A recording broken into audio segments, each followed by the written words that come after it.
I'm Chad from Chad DIY. In today's project, we are building this custom workbench. So let's get started.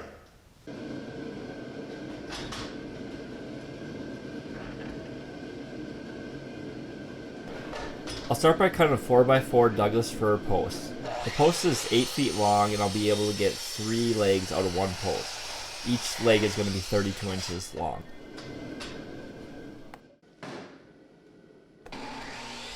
Once I get all my legs cut, I'll bring it over the table saw and I'm going to cut a 1/2 inch off each side of the post.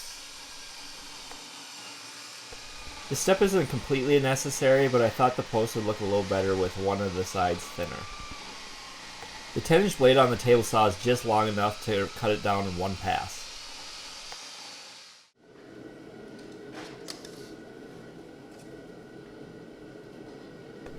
Now that I have all my legs cut to length, I'm going to mark 11 inches up on the bottom end. This is going to mark where my cross braces are going to go. I'll just take my 12-inch square and mark a line across each side.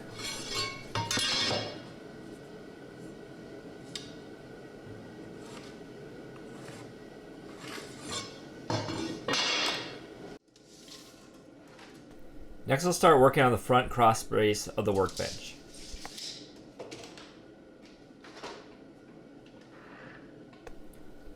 I'm using the leftover 4x4 Douglas fir post and I'm cutting it at 38 inches.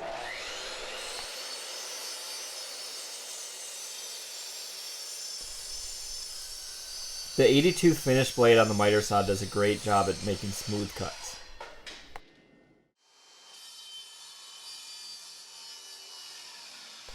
I'll then bring this piece over the table saw and I'll cut 3/4 inch off of it. This is the size of the tongue and groove boards I'm going to use later on. Next, I'll drill some pocket holes into this cross piece.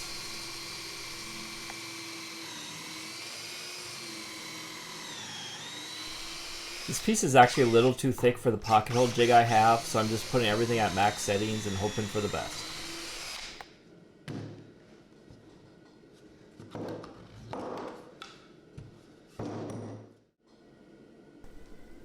I'm also adding biscuit joint slots to align the pieces when I put everything together.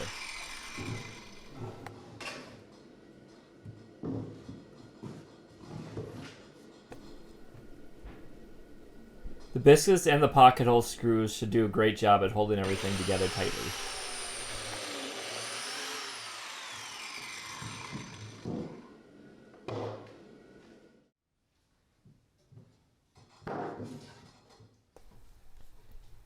Next, I can start assembling the front of the workbench.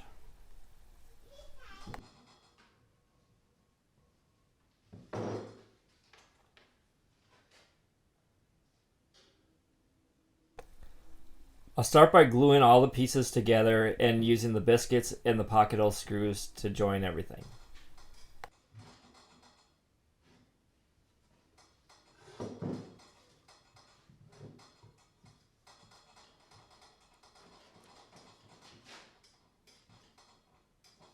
By using the biscuit, it makes sure the two posts are nice and flush when they align.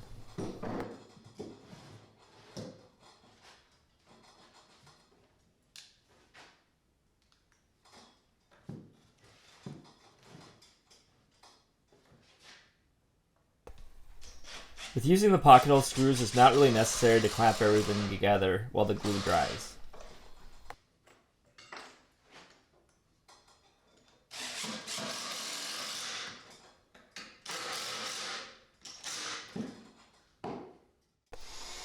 Now I can make the top cross piece for the workbench. I'm cutting a 1x4 down to 2 3/4 inches.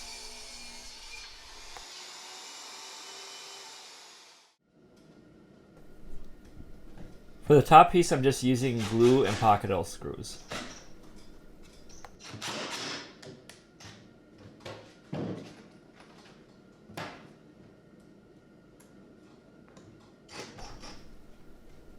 This top cross brace will be a perfect place to attach the top of the workbench to.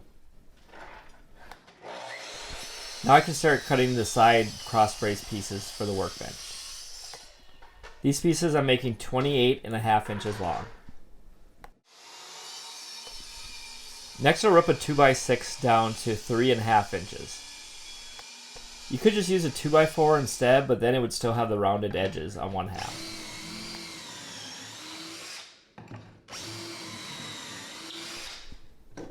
And now I'll just keep drilling some more pocket hole screws to attach everything together.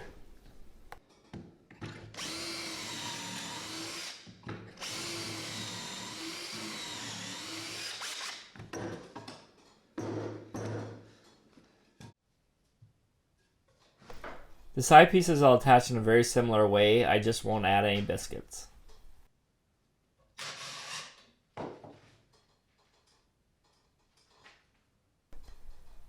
I'm lining this cross brace up with that 11-inch mark that I made earlier on.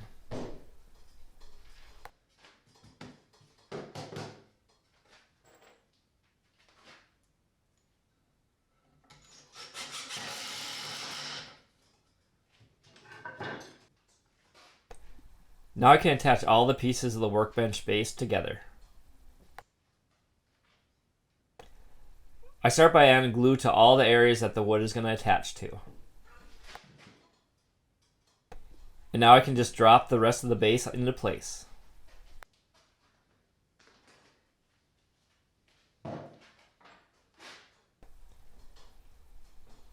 I'll just get everything lined up and then I can attach it with screws.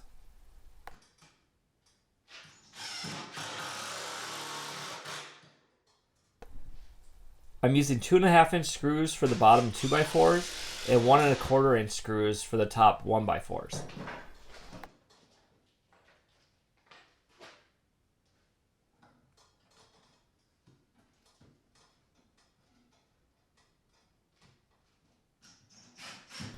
Once again, I'm using that 11-inch mark to attach the bottom cross braces to.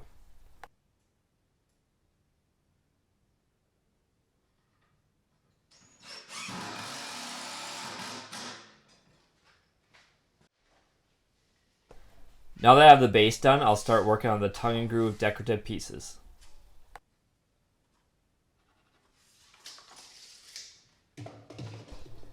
I'm basically just cutting a lot of 2-foot pieces out of birch tongue and groove.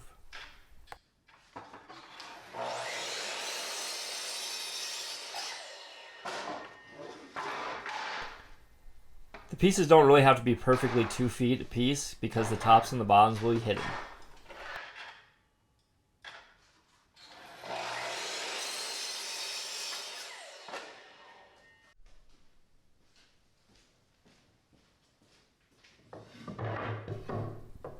Now I'll just start laying out the boards and see how they all fit.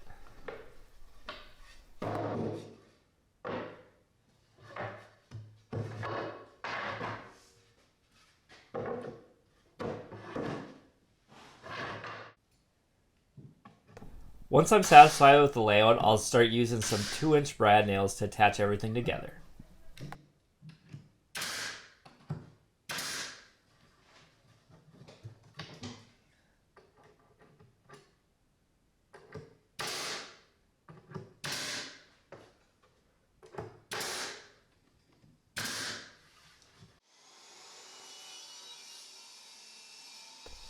For the last piece, I have to remove part of the groove so everything fits together nicely.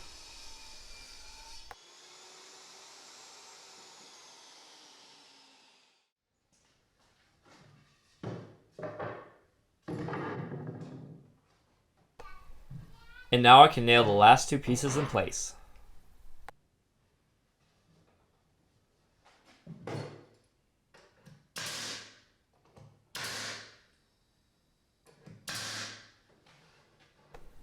Later on, I will finish up the other 2 sides with the same birch tongue and groove.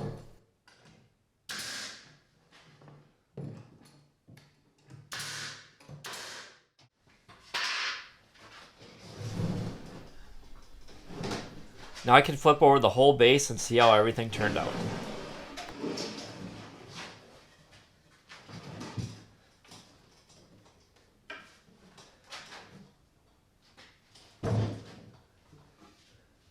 I think the tongue and groove boards really added a custom look to this workbench.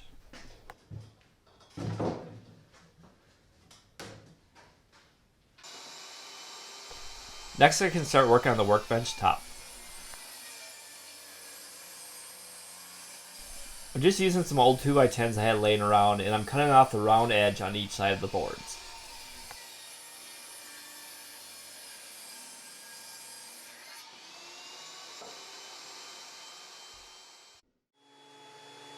Next, I'll run all the boards through the thickness planer so they have a nice smooth top.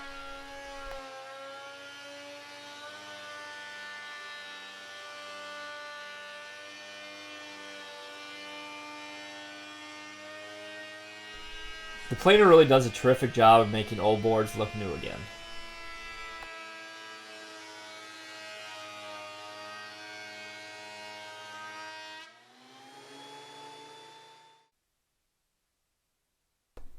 Each board ended up being about 9 inches wide, so I'm getting a total of 36 inches with the 4 boards.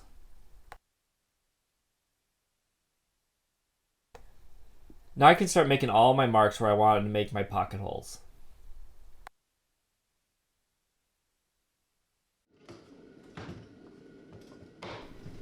Now I can start making all the pocket holes that are needed.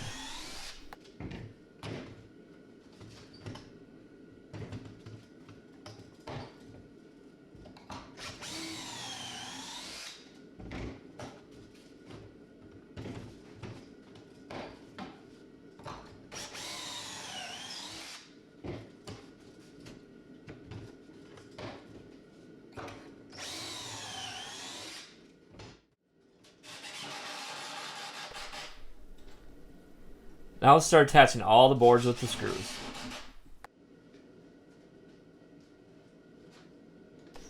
I'll feel around the edges to make sure the boards are flush with each other.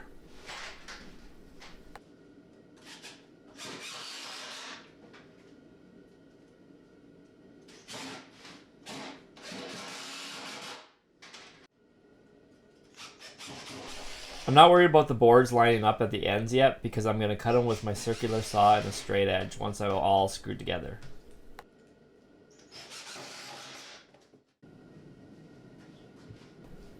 Now I'll cut the top down to a 60-inch length.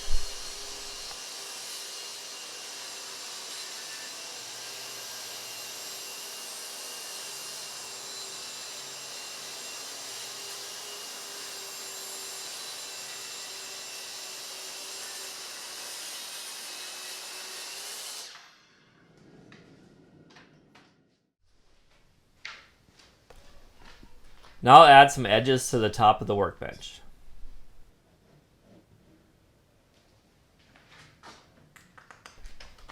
The edge pieces are just 2x6s that I cut in half on the table saw.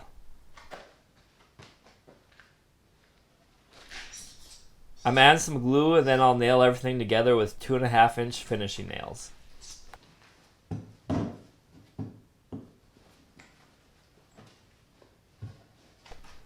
By adding the edges like this, it'll give the workbench top a thicker look.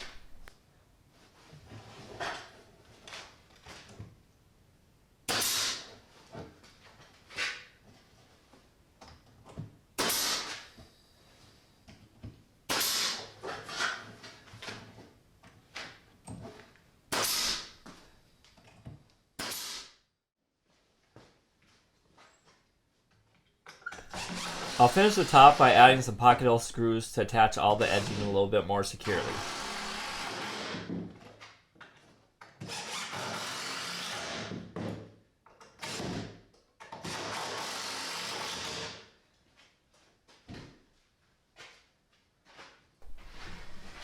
And now I can flip it over and see how it looks.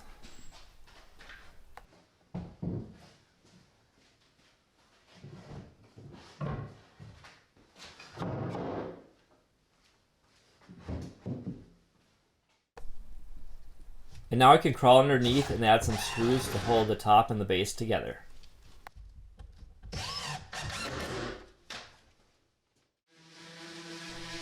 The final step is just doing a light sanding with 120 grit sandpaper to smooth off all the edges.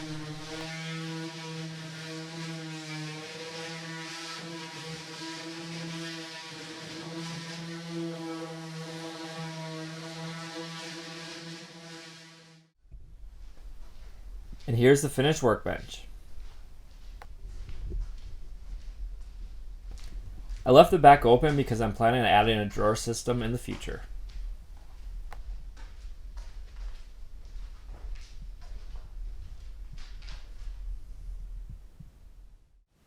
So it's great to finally have a workbench back in my shop. This will be my main area where I'm going to be building my future projects. So really excited to have this.